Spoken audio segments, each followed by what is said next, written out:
accessory. Do I put it in my teeth? It's already on. Huh? Am I good? No, you're good. No chocolate. You're clean. You're clean. All right. We do have mouthwash though, in case. Why not? Oh, you were being dishonest.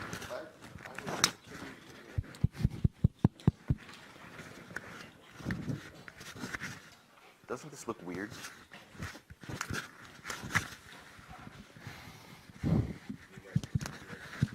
Like this. Where's your microphone? I said, where's your microphone? Good afternoon. Let's get started. Our speaker next week will be Dr. Kelly Klima from the Carnegie Mellon University. She will talk to us about 10 strategies to systematically exploit all options to cope with anthropogenic climate change. I hope you guys have been enjoying part of the Energy Week. How many of you have been to different parts of Energy Week? Great, yeah. If you haven't, there's one more day of it tomorrow, so try to catch some of that. This talk is also actually part of the UT Energy Week. It's also the regular Energy Symposium, and we have a very, very special internationally recognized speaker and scholar with us today, Dr. Benjamin Sovacool. Benjamin is the director of the Danish Center for Energy Technology at AU-Herning and a professor of business and social sciences at Aarhus University, Denmark. He is also an associate professor of law at the Vermont Law School, where he directs the energy security and justice program at the Institute for Energy and the Environment. He is the founding editor-in-chief of the international peer-reviewed journal, Energy Research and Social Science, which has really been getting a lot of traction and attraction and becoming a central force of research in these areas. He is a very, very prolific scholar. He has 250 publications and has written 16 books in the span of maybe 10, 15 years. Now, he got his PhD in science and technology from Virginia Polytechnic Institute and Science University. And it's such a pleasure to have you. He's traveling all the way from Denmark, so it's a special treat for us. Thank you for joining us. My pleasure. Thank you. It's nice to be here. I'll try to keep you entertained. I was thinking back of the title. I'm not sure I would have come when I was a grad student, because I would have thought Nordic countries, what in the world do they have to teach us apart from maybe how to ski? But I think you'll see that there's a lot of exciting things going on in the Nordic countries, and they do have a lot of relevance, especially for the United States and even Texas. And so hopefully I can impress some of that upon you today. This is the obligatory slide. I wouldn't be surprised when I moved to Denmark. Even my mother said, "Where is Aarhus University? I've never heard of it before." So Aarhus University is actually quite large. We're almost as big as Ohio State. We've got almost 50,000 students, 11,000 faculty and staff. We're a top 100 university. According to all of the lesser ranking systems, we're at like 138 or something, next to Dartmouth. They put that in there, not me, by the way, in terms of the ranking that counts, which is the Times Higher Education. But I actually work at a satellite campus, which is this bottom photograph. And you may be surprised to know that the far thing on the right is a sculpture that shoots fireworks when it's struck by lightning. So we have a lot of engineers with a lot of time on their hands. We also have a solar-powered car, which competes in the European Solar Decathlon. We took, I think, 3rd place last year. You can go something like 500 kilometers on a liter of petroleum. So we're doing pretty cool stuff. And I direct a center there that just does wind energy, renewable energy, combined heat and power, as well as kind of social and business assessments of new technologies like hydrogen fuel cells or shale gas. The final thing I'll say, and then I'll get to the meat of the talk. All universities like to make themselves special, and so the thing that Aarhus has done, and I'm not sure this is wise, they've created their own alphabet. So this is actually up here, the Aarhusian alphabet, and it spells out the name of my center, which is the Center for Energy Technologies. And so I guess Carnegie Mellon has its color. We have our alphabet. Finally, it's always really useful. Anyone who's been to an energy talk will know they usually involve statistics. And those statistics will have assumptions. And you could discuss just those assumptions probably for hours and hours. And so I thought it'd be really good for you all to know most of the data I'm going to present in today's talk come from these two sources. Both of them are free. You can type them into Google and download them. The better one, the more comprehensive one, is on the right here. It's put out in part by the International Energy Agency. Every year, every 2 years, they do the ETP, the Energy Technology Perspectives. This thing is massive. It's like 1,200 pages. I think the most recent one is almost 2,000 pages. It tries to get at what is the state of the art in energy technology across the domains of supply, demand, smart grid transmission, storage, et cetera. And so they adapted this to the Nordic region 2 years ago for a very special side report, which was really about low carbon transitions. And so this report really tries to answer if the Nordic region would be carbon neutral. So not just electricity, but transport, industry, buildings, carbon neutral by 2050, what do they need to do? And they lay it out in like 200 pages. The one on the left is just a municipality in Denmark. The municipalities actually have more political power than the national government, which goes back to the way that Denmark is founded on communes. And so this is a quite ambitious commune that already is carbon neutral for electricity. They were 5 years ago, and they plan to be carbon neutral by 2020. And it's not small. They've got about, I think, 300,000 people. So this kind of, I'm drawing from some of the more local scale things because I realize Austin is not quite as large as, say, Denmark or other places. Okay, now we get into the good part of the talk. I thought it would also be useful to give you, I think, 4 or 5 slides as to why I see the need for a low carbon transition. I was a little nervous coming to Texas, trying to fight for green energy. I know Austin is not the same as the rest of Texas, but I thought I better really prepare and drive home some good arguments as to why we should even bother with low carbon to begin with. This needs updated. It's hard to update because there's not a single source that gives you all of the data, but at least it gives you a snapshot for 5 years ago, which is not that long, right, in the scale of civilizations.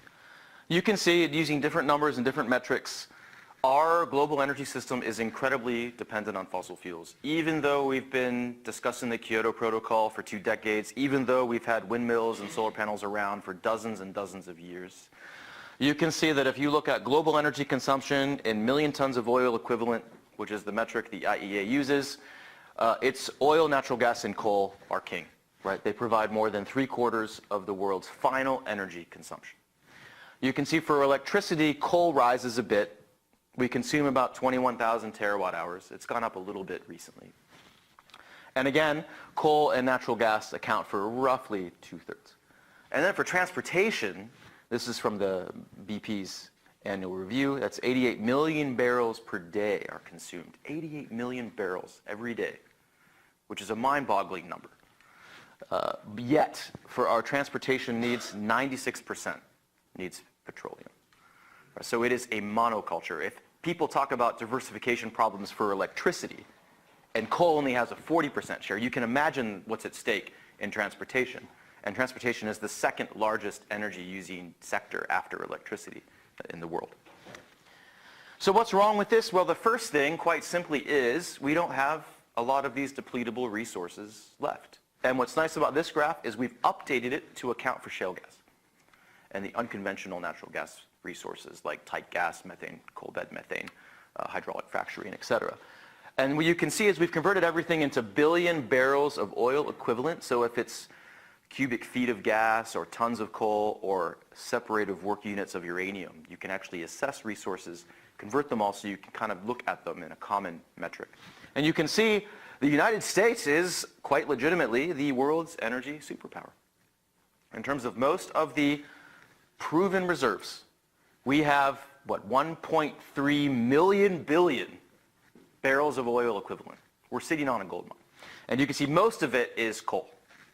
And you can see that even though everyone has talked about all of this shale gas potential, when you take the EIA's numbers, Energy Information Administration's numbers, which I think are even optimistic, that is just a small sliver at the top, maybe 4 or 5 times our uranium resources, which are also quite small. The other thing, so one thing you can take from this figure is, of course, each country has a different composition of resource base, so no single resource base is the same.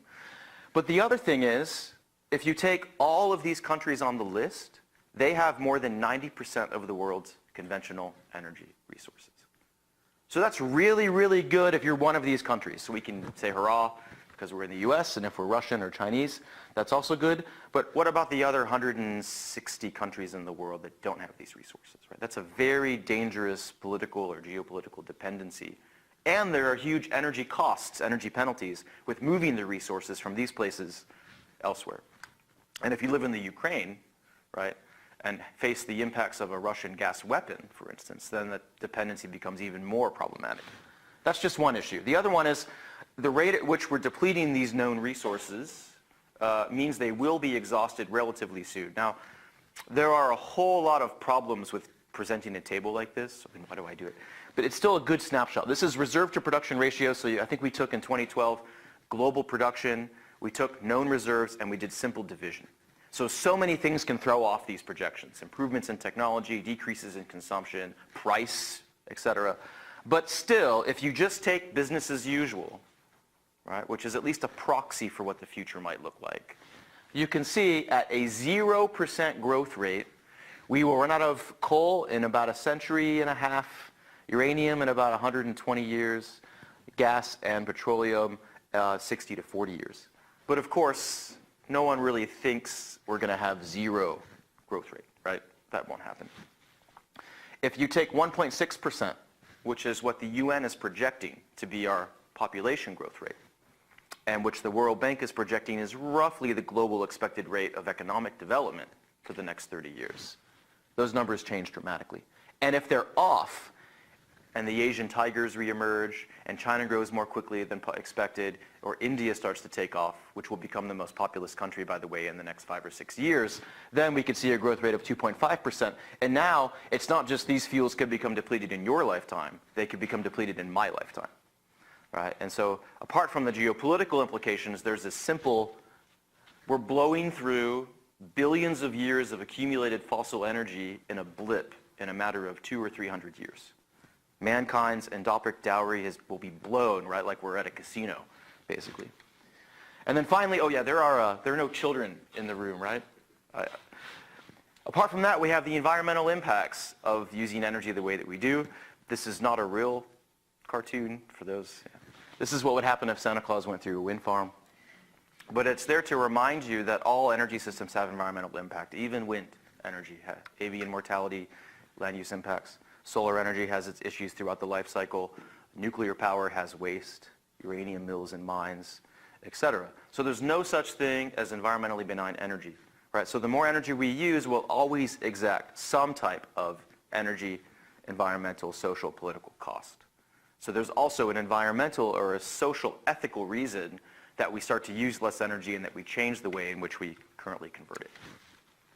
So what's the Nordic perspective? And since I'm in the US, I thought it better be good to have a map. I remember telling a family member when I was moving to Denmark, she said, oh, enjoy Amsterdam. That's in the Netherlands, not in Denmark. Nordic countries, for the purposes of this presentation and the report, everything you see here, here is Denmark. I'll just start using my fingers. This would be Germany, this would be the UK, Sweden, Finland, Norway, and then Iceland. For the purposes of the report, Greenland is not included, even though it is officially Danish territory. Denmark is still a kingdom. It's just that there are only 40,000 people in Greenland, and they don't use a lot of electricity. So it doesn't really alter the projections that much. Their profile is a little different than the United States. This tries to show you energy flows in petajoules, and you can see even there in the Nordic region where they're leading the world in renewables and they're environmentally conscious and all of that, the fossil fuels are still the largest energy source. Then you have renewables and combustible waste. You have Sweden and Finland and some small amounts of nuclear. You have a little bit of exports to places like Germany or Russia. What I also like about this is it shows that you can add up these numbers, 3, 4, 5, about 6,000 petajoules. Still, even there where energy prices are incredibly high, 50 cents per kilowatt hour, we still have pretty incredible losses as well. Energy losses, energy inefficiencies. Some of that is thermodynamics, can't get around it, but there is still an incredible amount of energy efficiency potential, which I'll talk about in a little bit. The final thing is you can see also that industry is still the largest single source of demand, and people don't think that when they think about the Nordic region. Yet they make a lot of pork, and they make steel, and they have huge agricultural sectors. So even though they don't make things like automobiles and aircraft anymore, They're still doing a lot of fertilizer manufacturing and usage, agricultural usage, large industrial farms, etc. This just helps show you that if you look at per capita consumption, you can see that, or production, Norway is in a league of its own with its plentiful hydro resources. And you can see, 4,000 to 8,000 exajoules of generation compared to very negligible amounts of production in all the other Nordic countries. And then you can see here how it's just broken down by fuel source. And again, it's surprisingly a lot of oil and natural gas, mostly from the North Sea. So as they try to transition to be carbon-free, what are they doing? What are the 4 pillars of their energy policy? And these look dramatically different than the one you would see in the United States. The first one is they do want a lot more renewable electricity. Denmark wants to be completely renewable by 2030 in the electricity sector and economy-wide by 2050. And that's not as a result of their report. They passed this in 2005. Denmark has had a moratorium on coal for more than a decade. They've had a carbon tax for 2 decades. Right? So that's how progressive they've been. They had a feed-in tariff in the early 1990s, which I don't think does the U.S. even have, do states, apart from Gainesville and Florida, does any state have a feed-in tariff? I'm not sure one even does. Do they? Good job. So for the Nordic countries, it is renewables, but it's not necessarily what you might think. When people learn about Denmark, which has about 40% of its electricity from wind right now, they think, oh, it must be wind, when in reality, it's not. If you look at overall energy production, even in Denmark, it's bioenergy. A lot of agricultural residues, a lot of combustible waste, a lot of municipal waste, refuse-derived fuel, and a little bit of energy crops that are grown like switchgrass, etc., to be combusted. Wind is just this sliver here. And the only other countries that have sufficient wind resources would be Sweden, not so much in Norway. For Norway, of course, it's a huge hydro resource, and for Iceland, you maybe heard about their geothermal. But for the big countries, Denmark, Sweden, and Finland, it's bio. It's a bioeconomy. Lots more resource there than wind. And you can also see, this is nice because it shows you, if you go from today to 2050, this kind of shows you how the mix has to change to be carbon neutral. You can see first, they have to start importing a lot more electricity, probably from Germany, and there's talk of a subsea cable to the UK because they have a lot of offshore wind farms that are going online to be built. You can see how much bioenergy grows.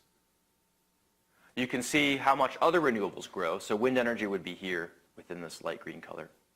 And I think there's another winner, which should be hydro. Yes, hydro grows from that purple to that purple. Nuclear grows also, I think, by about 30%. So those are the winners in the transition. Who are the losers? You can see coal shrinks by 80%.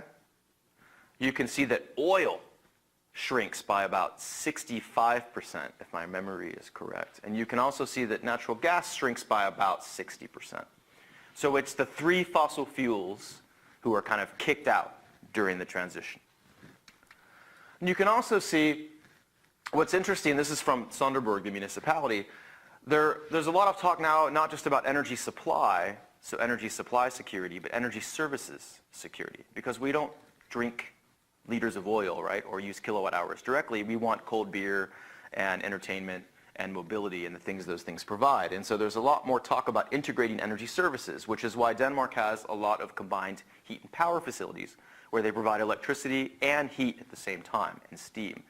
And in the winter months when heating loads are higher, it's more heat. And in the summer months, not a lot of air conditioning, but it's starting to take off. They'll switch to provide more electricity. Or they'll change generation based on the market. If prices can make them more money for heat, they supply heat. And if it makes them more money for electricity, they supply electricity. And you can see here the idea for these municipalities is to become integrated. Another clean one is waste. Do you sort your waste streams here?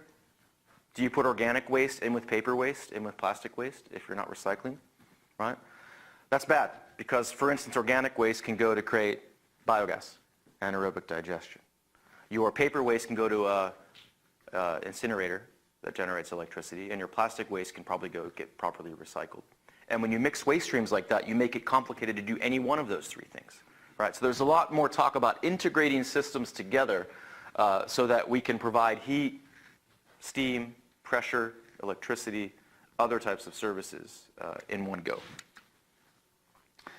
The second key pillar is buildings, and this is some bad news for the Nordic region. You can see the Nordic countries, for the most part, this I believe is energy intensity, so that's like the amount of economic output you get per unit of energy. It's like every unit of energy gives you $1 of GDP.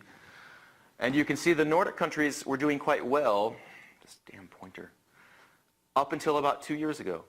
So they were better than the OECD average, or at least near the OECD average. The OECD is the Organization of Economic Cooperation and Development. It's the world's richest countries. The US is, of course, a member.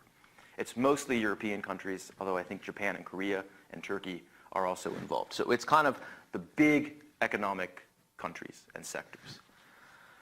So we're doing bad, we're doing worse than the average. And you can also see down here, it kind of helps explain why only Denmark is below the average in terms of consumption per capita. Every other Nordic country is far above. And look at Iceland, of course, right? Because it's pretty cold there. A lot of this is due to high heating loads and the fact that we have very long winters and short summers. Our summer is generally 8 to 12 weeks, especially as you go higher north near like Trondheim and Norway, etc. But it is also some pretty large efficiency losses, especially in places like Iceland and Norway, because it's very rural populations and you lose a lot of energy trying to provide them. It's also mismatched energy supply with demand. Hydroelectricity is used for everything from aluminum smelting to heating. And electricity isn't always the best feedstock for that, but they do it because it's widely available and abundant and they don't care about the energy losses. So the second pillar has been pretty big improvements in already efficient households, residences, commercial enterprises. It's been a few years since I've had a house in the United States, but I recall having an electricity bill that was around maybe 600 kilowatt hours. Does that sound about right? My bill in Denmark is about 90 kilowatt hours. That's how efficient. And I have 2 kids. I have a washing machine and a dryer, because a dryer is a huge part of your load. That's because they have top-of-the-line, A-plus rated appliances. It's because we very rarely use electricity for heat. And so the consumption is very low. It's also why the prices are so high. Like I said, we pay about 50 US cents per kilowatt hour. So even though it's already that good, they're saying we have to improve it even further, right? Even a 35% further drop in residential energy use per square meter. And you can see, again, there's a lot of talk about the smart grid or about net zero energy homes, where you could integrate passive and active energy sources or energy saving sources together, especially doors and windows and things like that. And then you can have your zero energy house. And I have to say, back a few years ago when people were talking about zero energy homes, in my mind I thought of something like a trailer, right? Or like a shipping container, like Maersk. It pops off the damn boat and then you live in it. When in reality, this doesn't look so bad, right? I mean, brick and glass, it's got, at least it looks kind of nice from a Danish standpoint. You've got a yard, you've even got a car and a garage over there. You know, so it's not like you have to give up all of these things, hot showers, large living rooms, if you're going to have a zero energy home. And this was about 8 years ago. They now have a few thousand zero energy homes. But the key word, it should be net zero energy house, which means that it's not literally off the grid. It's that because it's able to produce certain energy at certain times, it's able to excess supply at times of need, and it still draws from the grid, especially for heat in the middle of winter. And so that's why you use the term net, because over the course of the year, it produced more than it consumed, but not perpetually and continually. So Benjamin, how Yeah? are you producing the energy? I think solar PV, there's a geothermal heat pump in the back. And I think for this particular one, they're clever, and I think they're connected to the natural gas grid and use fuel cells, which they don't want you to know. And you can see it's not a lot of PV. That might actually just be, I know they have solar hot water and solar PV. I probably should visit the house rather than just use the photo. I was trying to just show it can be aesthetically pleasing, but I can find out more for you, Brian, if you want. I don't have a car in Denmark, so I can't just drive to where the zero energy homes are. I have to take a train, which is diesel powered, which is another discussion. Why doesn't Denmark have electric trains? Which is a nice segue, I suppose, to transportation. which is another one that is probably the most difficult. So the IEA, the International Energy Agency, says that transportation is the single greatest source of CO2 emissions for the region. And anyone who has been to Houston will know that it's also a very hard nut to crack, right? Highways, roads, buses, trucks, et cetera. They're very path dependent. You get locked in to using that type of infrastructure. So you can see, again, the graph showing winners and losers. In the Nordic region, you're supposed to see, look at gasoline, which will go from about 400,000 exajoules, or 0.4 exajoules, to almost nothing. You can see diesel also shrinks substantially. You can see electricity is the purple, which grows a lot. And you can see biofuel. Again, remember, bioeconomy. So there's a lot of hope, at least in that region, for second, third generation biofuels, algal fuel, et cetera. And then hydrogen, which will play a nice niche role at the top. It's that, I guess, ugly yellow color. It's interesting to see it this way, but I like this graph a lot better because it does something that you rarely see. It breaks out fuel sources by mode of transport. This is a mistake a lot of people make. They'll say electric vehicles are the car of the future. And then you think, well, really, trucks, boats? I don't think those are really going to be using electricity, and that's mostly correct. So you can see here, this is personal light-duty vehicles. That's the technical term for your car, the PLDV. You can see by the year 2050, this is presuming that they've made all the transitions they need to make to reach carbon neutrality. You can see that gasoline is just a very small piece. You can see electricity, so EVs are the purple, and you can see that second generation biofuels, probably flex fuel vehicles that can use both, are that chunk. And then some hydrogen fuel cell vehicles, especially in Norway, where fuel prices are really expensive because of high taxes. But you can see for buses, that doesn't make a lot of sense. You would really drain batteries quickly, and a lot of these buses go long distances.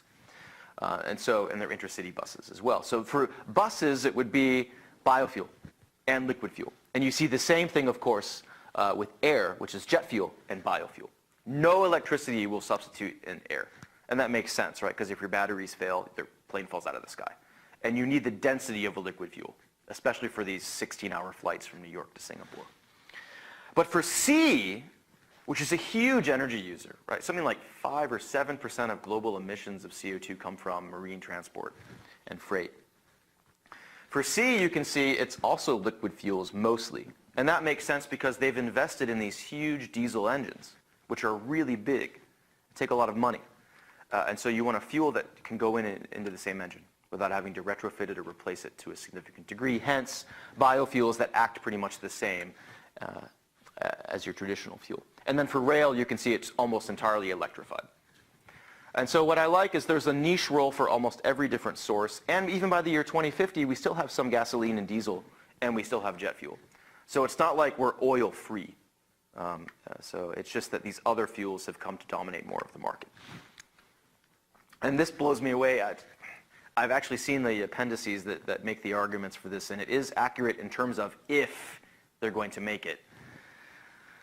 30% of new car sales in 2030 will have to be electric vehicles, and 90% by 2050 will have to be electric vehicles. So 9 out of 10, right? And as I was driving here, I couldn't help but notice all the pickup trucks, SUVs, et cetera. And so can you imagine telling these people they need to now buy an electric pickup truck? Maybe it wouldn't work here in Texas. And this just shows, at the time, a few years ago, I thought these cars were kind of cute. This was supposed to be and you don't have to have a small car. You could have one of these, because in Europe, cars are a lot smaller. But here I realized that doesn't work, because these have 4 doors, and a lot of the European cars have 2 doors. But at least, this is the fleet of cars that Sonderburg has. This is a nice thing the municipality did. They got, the city removed all of its fossil fuel cars. So all of its official buses, cars for the officials, et cetera, are EV or are using sustainable biofuel, if it's a liquid fuel. Yes, the fourth one, the final one, which made me cringe, because I'm personally more of a skeptic about carbon capture and storage, CCS, but I think it makes sense when you let me explain. So this is from the report. CCS represents the most important option for technologies for reducing emissions. Currently, great uncertainties, blah, blah, blah, blah, but you have to overcome these barriers if you're going to reach their low carbon targets. Now this definitely deserves a little more elaboration for this audience, given that I'm talking in Texas, which is the country's largest economy, and it's an energy economy. In Denmark, where they have not as much energy producing infrastructure and where they don't have as much industry. Even there, they have to develop CCS because they still have some industry, cement making, I think some steel making. And what you can see is by the year 2040, they have got to find a way to start sinking CO2. And by the year 2050, they've got to start sinking a heck of a lot of it. Why? Well, if you go back to this transport graph, we're still using fossil fuels. And it's carbon neutral, right? So you've got to put those tons somewhere. So there's a lot of talk about mid-scale CCS operations that are especially using depleted oil fields in the North Sea and aquifers and other things, where you can store millions or billions of tons of carbon dioxide. And they're projecting that by 2050, half of the cement plants, 30% of iron, steel, and chemical plants will have to have some sort of CCS. Notice they don't have power plants there. And that's not because the Nordic region has no fossil fuel power plants. Even Denmark has coal plants. There's a moratorium on new coal plants, but they're still running a few of them that exist, right? Because the volumes are too big. And so this is kind of a mid-scale CCS is expected rather than a full-scale CCS. And if any of you have paid attention to the CCS literature for the United States, the volume is incredible. You need something like the equivalent to our oil infrastructure in terms of pipelines, storage, transport, et cetera. And that's trillions of dollars and a lot of time to build. So the kind of hidden argument here is CCS will work at small industrial scales, even if it won't necessarily work as a global transformative system that China and the US and India adopt. All right, the good stuff, what you came for. What does it mean for you? Taking this class, studying energy, or the future of Texas and the United States in terms of their energy policy. So first, even in these Nordic countries where you have, apart from Germany, I think the most aggressive real-world climate policies in the globe. I mean, all 5 of those countries are committed in some way to being carbon neutral in various forms. Yet, even there, it's going to depend. We've kind of got to get lucky a little bit. We have to do more with biogas. We have to do more with bioenergy. We have to do more with waste, right? Which are not exactly hot topics right now. Any one of you want to say that your future career is going to be researching refuse-derived fuel and incineration, right? Doesn't sound so good. It sounds much better if you're saying wind turbines. CCS, more than things like advanced oil recovery or shale gas. There's not a lot of talk in the Nordic region about unconventional gas, even though they have some of the resources. There's, I think, a few plays. EVs, more than hydrogen and efficiency, more than nuclear. There's more potential for energy efficiency upgrades. And, of course, energy storage. So one of the things they're going to have to do is really start to develop and enhance the pumped hydro capacity in Norway. And what I like here is there's a discussion now for a huge HVCD, high voltage direct current transmission line that would go up from Germany all the way to Norway. So you could use these tiered cascaded pumped hydro facilities that basically act like a really big battery. And what this would do if they develop these like they plan to, it would give you enough storage to make renewables around the clock. And it would do so because most of this is already built in some way, something like 1 cent per kilowatt hour added on, which is a really good cost. Right? Batteries now are adding 10, 20, 30 cents per kilowatt hour in some ways. But this natural battery could do so much more. Right? So that's just one area. Fixing that technology, working on the transmission agreements, working on the flow of electricity, working on timing of releases, right? Working on dependency. Denmark will be very nervous if all of their electricity is now being stored in another country. What if they have a dispute? So all of those things, the technologies and the politics have to be worked out or they will not make the transition. So even where they have it in policy, it's not certain. It's not guaranteed. Second, the transition there is not going to be quick, right? Even for these countries, we're talking 2030, 2050. Hopefully all of you will have jobs by 2030. That's a long time away. And that's with a strong environmental ethic, with really high energy prices, and with at least 20 years of experience using wind, combined heat and power, solar, and other forms of energy. And this blueprint will most certainly not be adopted globally.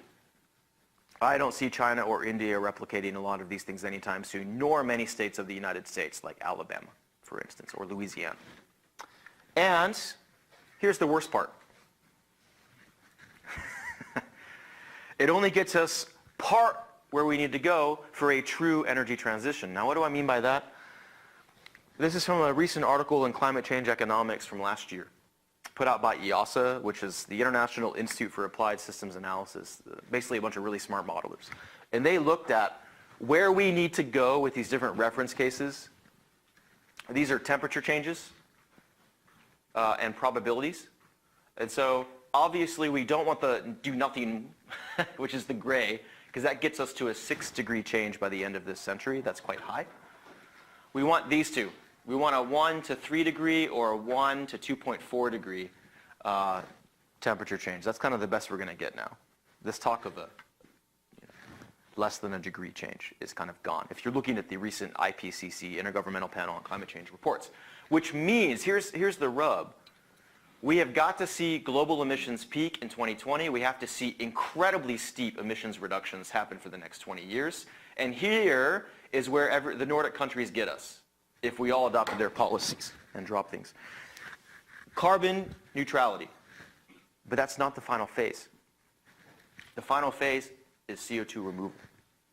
We've got to find a way to start storing huge amounts of CO2 because there will definitely continue to be used in certain niches and in certain countries. Can anybody here see North Korea, Libya, Iran, or other countries signing on to some environmental accord that will have them get rid of certain energy sources when it's hard enough to get them to do things like stop shooting at people? No, right? And so obviously we've got to find clever ways to sink huge amounts of CO2. So this transition gets us to here, but that's only half of the century. So there's a whole lot of other work and analysis and technologies we've got to start to invent and think of.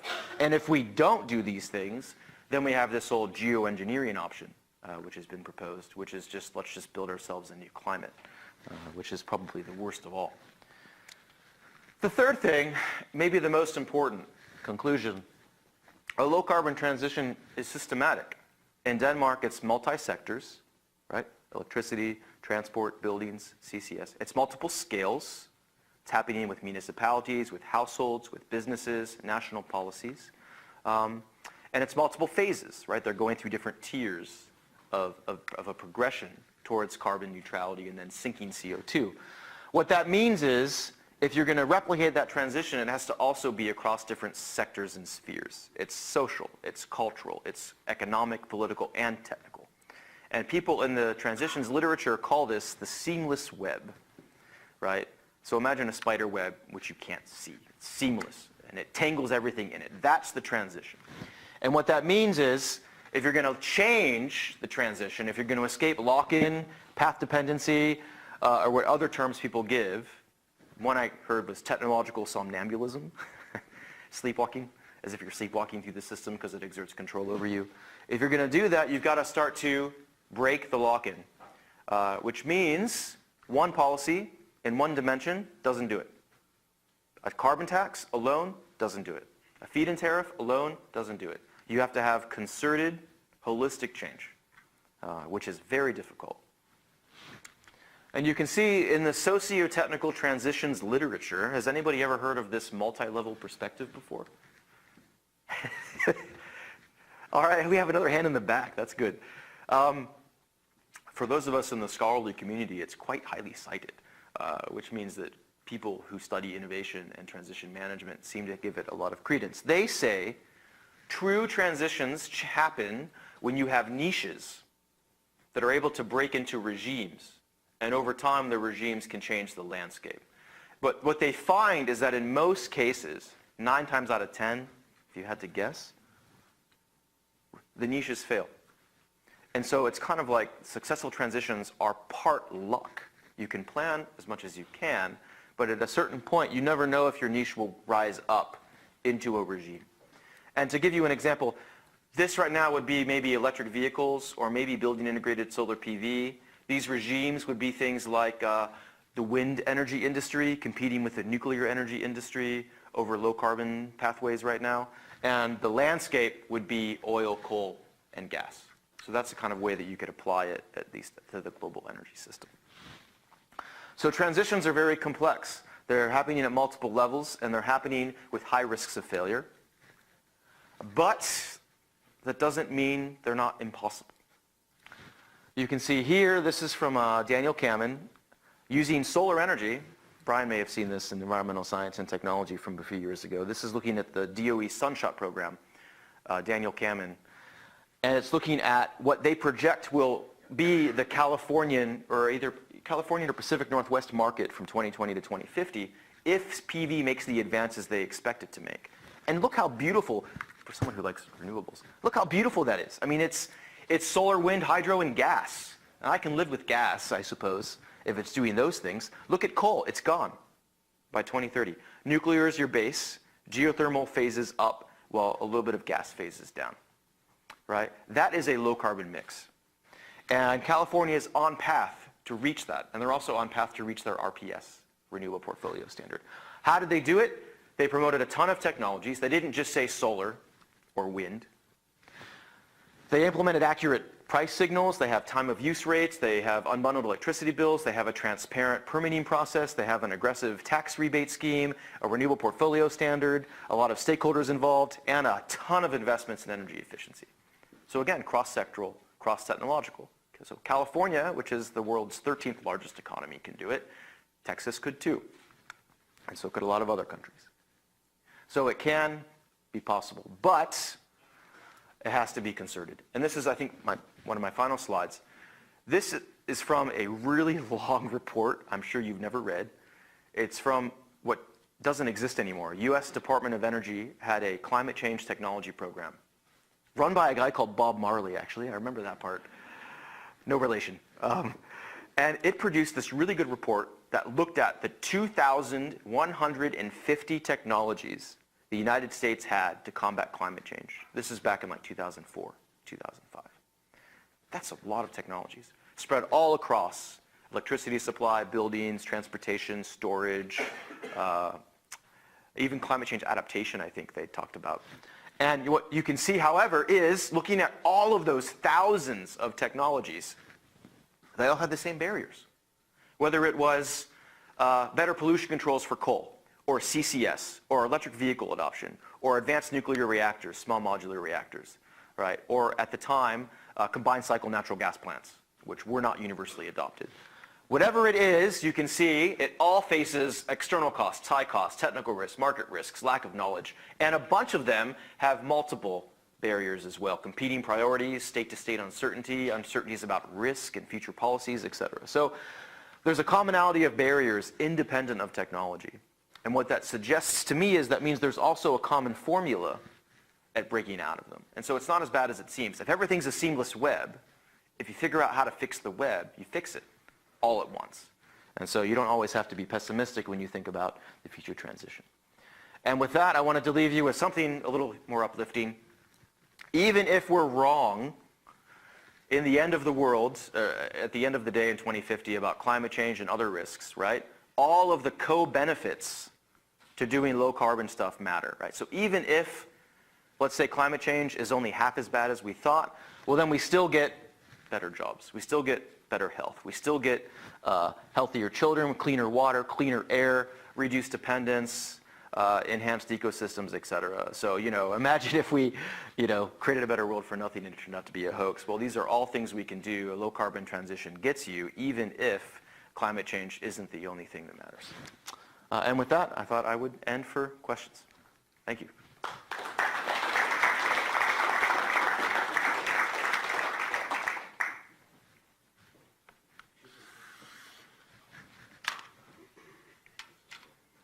You want me to keep the microphone on? Students first, please.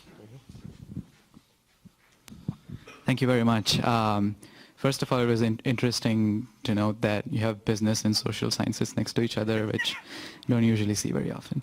But I was wondering if you could give a little more sort of background information on why this transition has been happening in Denmark and the Nordic countries. Has it been, is it the case that you said there's a lot less central regulation and more power to the municipalities? So has it still been by regulatory structures, or has there been a really strong market case for it, or has it just been a really strong, grassroots initiative of people driving it forward? That's a good question. Should I answer one at a time? Yeah. Is that okay? That's great. That's better anyway. You don't then forget the question. That's a really good question.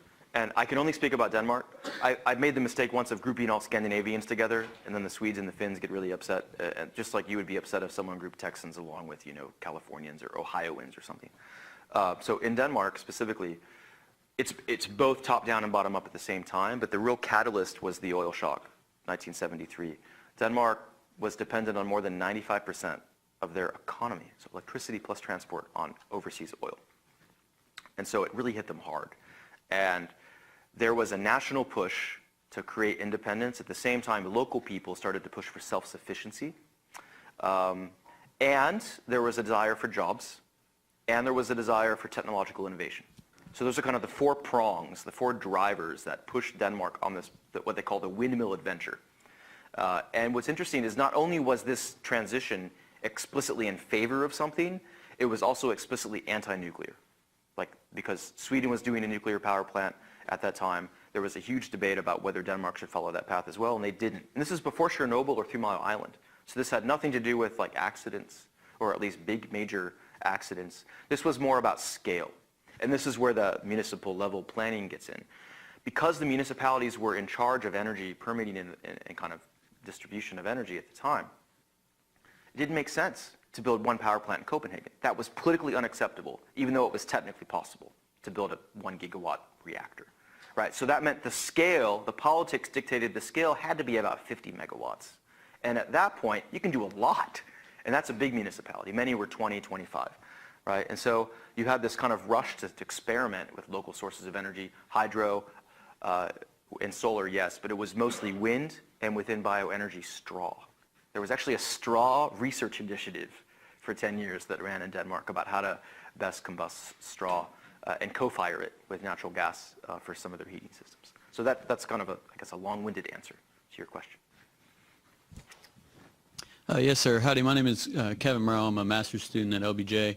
I'm trying to understand the political rancor that's associated with climate change and green technology, because it kind of clouds the conversation that we had right here. So if you will permit me to ask kind of two sharp questions. Sure.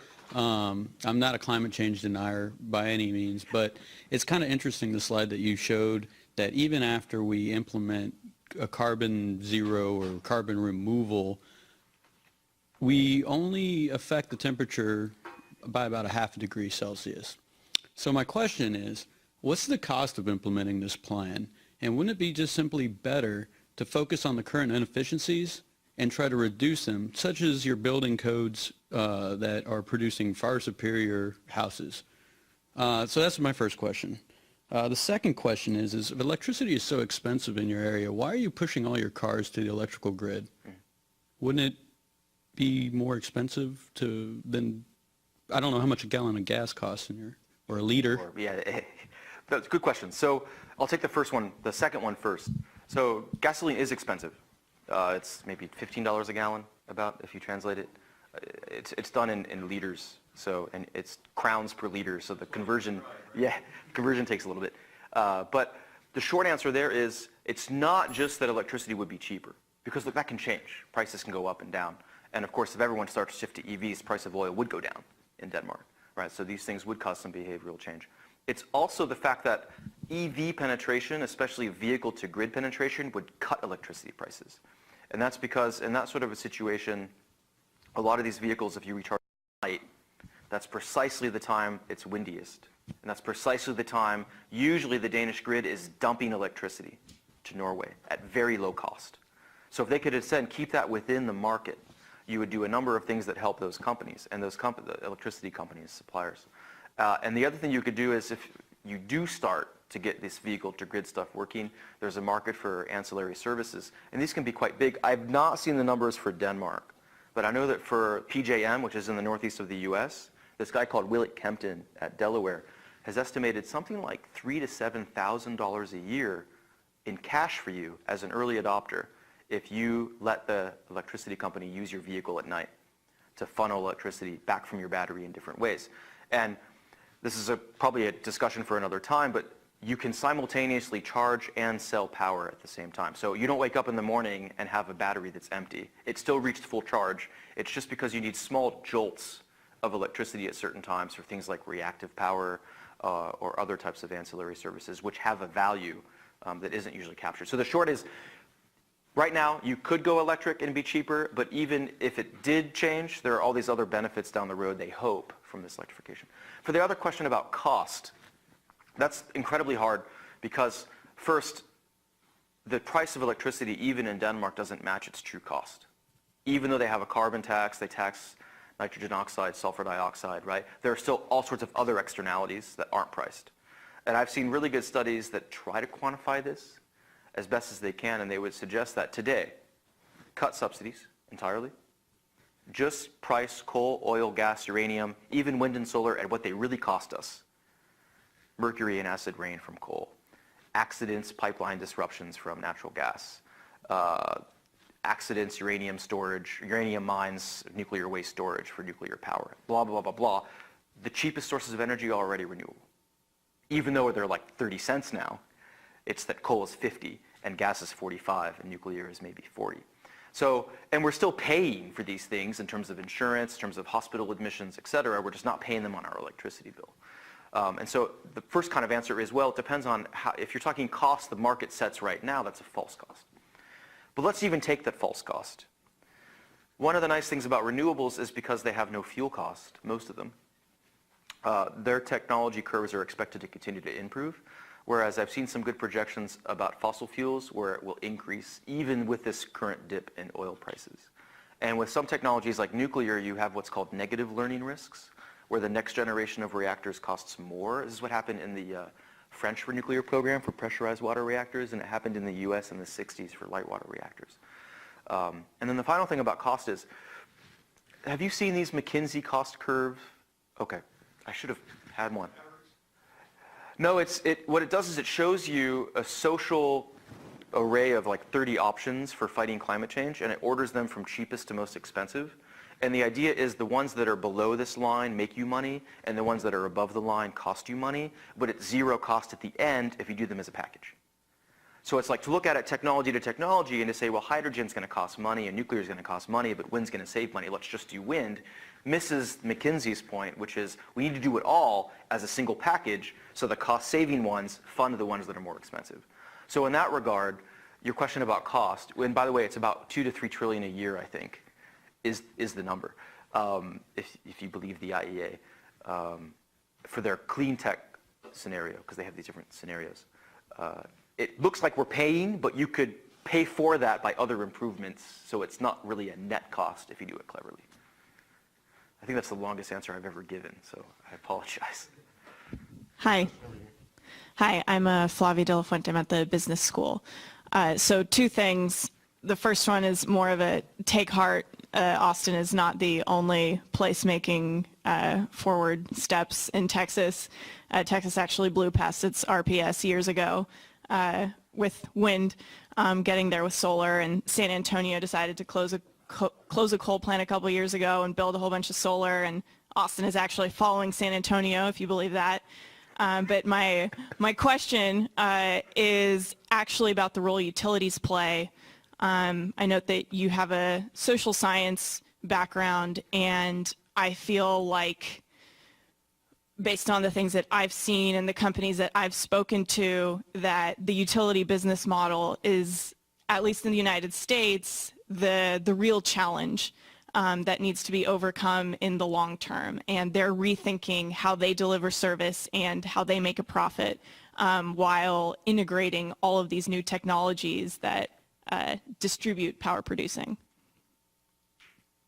And your question is? My question is, what I mean, I just didn't hear about the role of the utility throughout the presentation, and whether you see, where you see their business model going.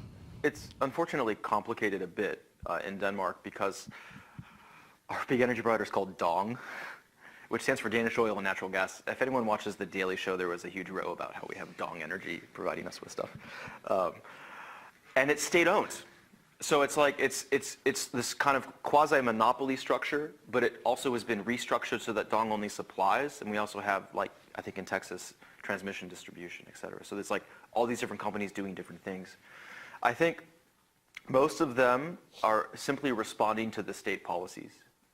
because Dong is owned by the state, and it's both national and municipal policy in most places to do low carbon. They're doing low carbon. There's no question. There's no opposition, right? And about Denmark is since the 70s, they've had priority interconnection for renewables.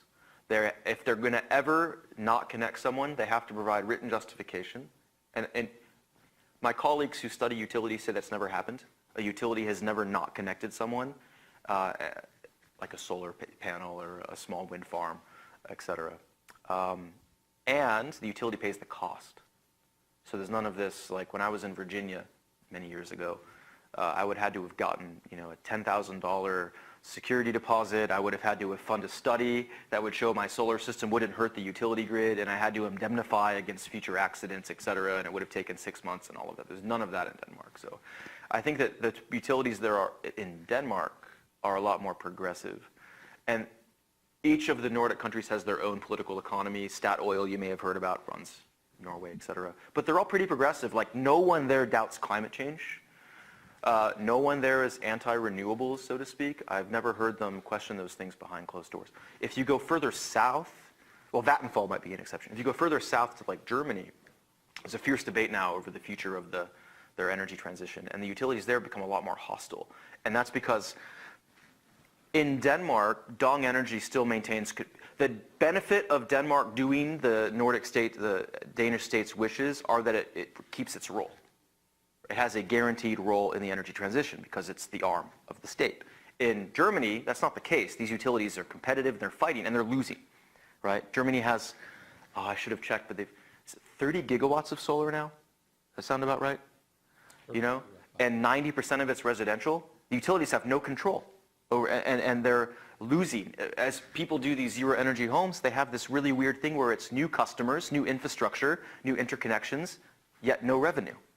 And so some have called this the death spiral, you may have seen, of the European utilities. And they're all posting losses, and they're all trying to get bailed out. There's this whole too big to fail thing going on. So I think that, again, what this demonstrates, to wrap it up, is each country has its own political economy of utilities. And maybe one of the blessings of the Nordic region is because they're all kind of state-sponsored. They have a guarantee. They don't resist something where they know they'll have a role. But I think they're definitely key players in whatever transition will happen. Thank you for coming. One comment and then a couple questions. So believe it or not, our grid in Texas, we have 10.6% of our energy from wind and another, say 12% from nuclear. So almost 23% from zero emission sources. It's not as bad as you may think. A couple charts there. You had a mention of biofuels, but maybe you could describe a little bit more the transition. Of course, you probably understand our corn ethanol and then the failed cellulosic vision that we've had by, all the venture capitalists in the West Coast that were promising it during the 2007 timeframe. So your biofuel vision there. And then secondly, you had something interesting about EV over hydrogen or something like that, that I understand fully both challenges, and so I'm wondering why one over the other and what you really meant by that. I don't remember. Well, it's not what you chart. I know it was this chart. I think it was... No, it's actually one of the other ones. Was it this one? Contingent upon... Oh, yeah, okay. Yeah. Let's go to the biofuel question first. Okay. We cheat. Biofuels wouldn't be made domestically. And that's because, yes, we have agriculture in the Nordic region, but you don't grow a lot of crops there because of the poor sunshine through most of the year, and it's fertilizer intensive and restrictions on pesticides and all of that. And so while it's agriculture, it's like industrial agriculture, like poultry farming, chickens, things like that. Not so much just farms.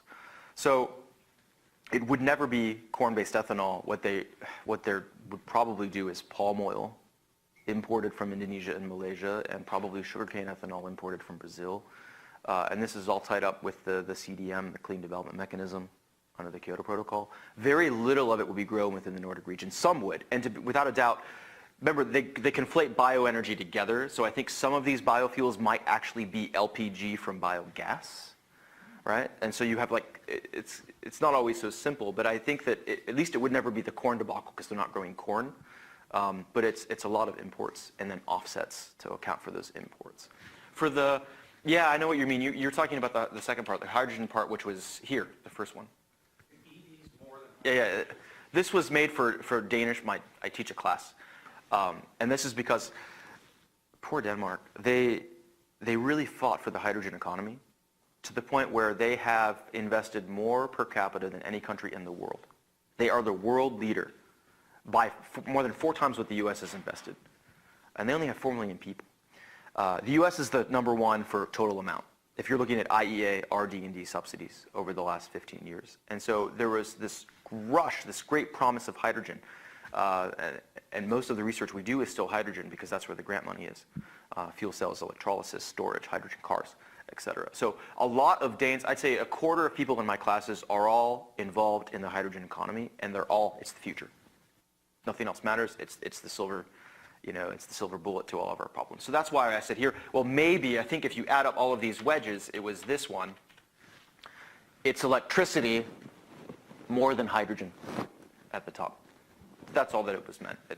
I probably should have modified that for this particular audience. And it's sad because if they were to crack the hydrogen nut, it would be quite beneficial to Denmark. Well, the interesting thing there is that when you have an excess of electricity, then the reference point isn't the well-wheels analysis or the energy transition from electricity to cracking hydrogen, transporting hydrogen, and then using the fuel cell versus the electric pathway. It's 0 because you're spilling it anyway. Yeah. Right? And so it's a different dynamic as the reference point's different. So I can understand that. The interesting thing where I didn't know if you had some knowledge about what you think fuel cell stack costs are going down versus the compound decline rate costs for batteries. Because there's so much of the powertrain that's common. They're both electric. I don't know a lot about the hydrogen vehicles. I had a PhD student who... It's an electric vehicle. You just take a lead, cut the battery down, and put a fuel cell stack in storage. I can comment on storage for commercial scale wind. We had a master's student who was looking at storage for Siemens and Vestas wind power, and she was looking at hydrogen, I think supercapacitors, and then all the different batteries, and the batteries won as of last year.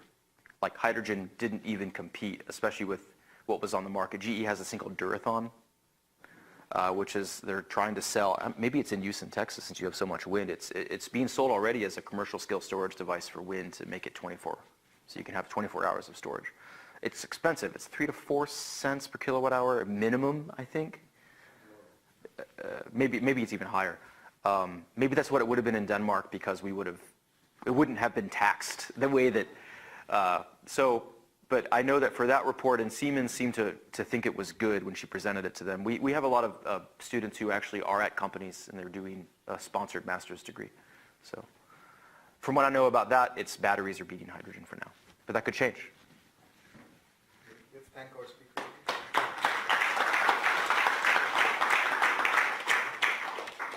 Sorry, I talked too much. Oh, thank you. Good questions.